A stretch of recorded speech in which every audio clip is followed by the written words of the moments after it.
now invite on stage our keynote speaker for the evening, Mr. Punit Goenka, Managing Director and CEO, Z Entertainment Enterprises Limited, to deliver the keynote address. He's young and dynamic, as you can see, a professional with a strong entrepreneurial background, and under his leadership, Z has achieved scores of milestones and prestigious awards, elevating the brand to a global cadre. He's led the company to a global stature today and also is responsible for expanding the company's international presence across 171 countries and its reach to over 1 billion viewers. He's also received many prestigious awards, including the Impact Person of the Year. Thank you so much, Mr. Goenka, for taking the time and addressing this August gathering.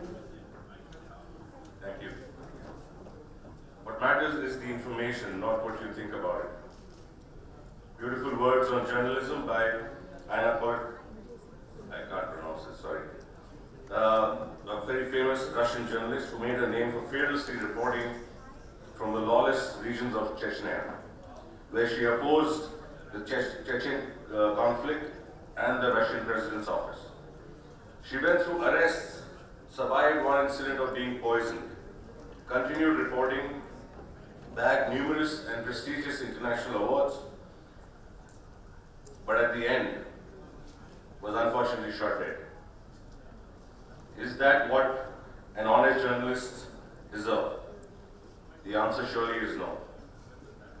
Is someone working towards an environment where they can fearlessly survive?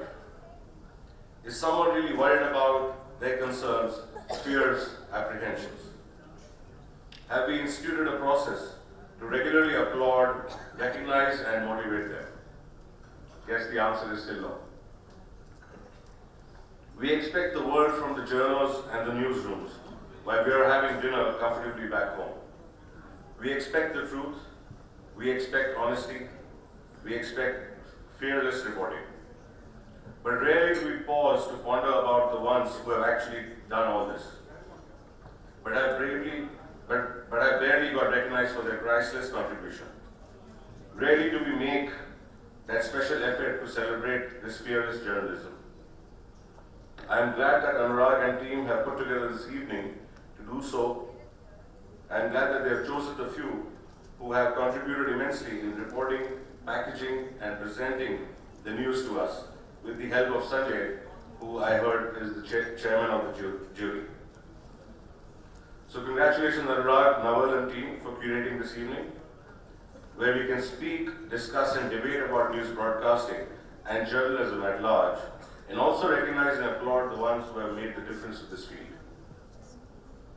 I quite like the theme of this evening, redefining TRPs, trust, respect and points. I think it is extremely essential for all news channels to take a step back and relook at their objectives. The viewers are smart enough to understand the difference between a genuine story and the one which is spiced up to gain traction.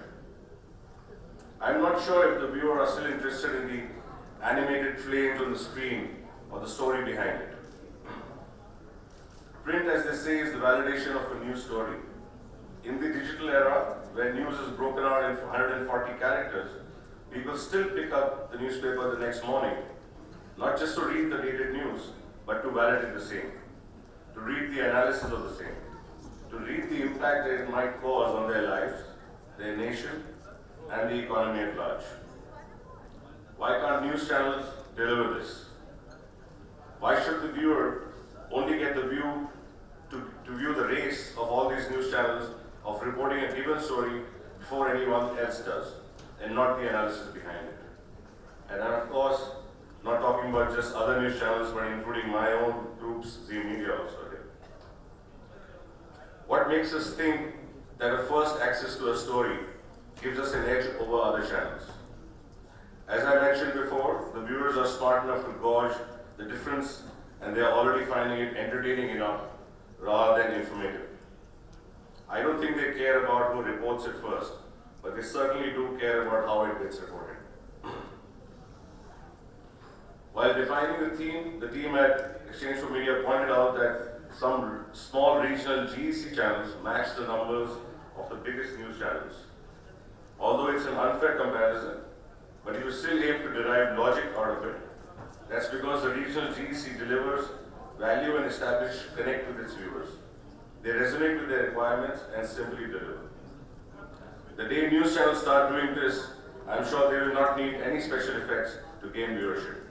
I think the expectations of the viewer from the news channels have risen way higher today. Let's also look at some of the positive side.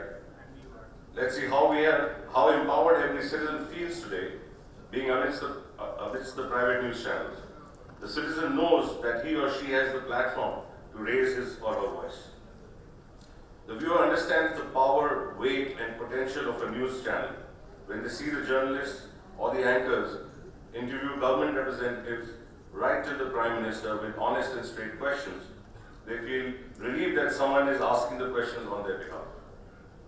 They feel secure that there is a medium in place which has the guts to ask these questions. But what they are not being served with is the solution. And that, ladies and gentlemen, is what I think news channels should aim towards. Solving problems of the common man and not just reporting them. Acting as a strong catalyst of change for the common man. Benefiting the common man by using its potential and power in the right direction. Once this starts happening, the rest will follow. Whether it is the ratings, the advertisers, the likes, or the tweets, all of this will follow.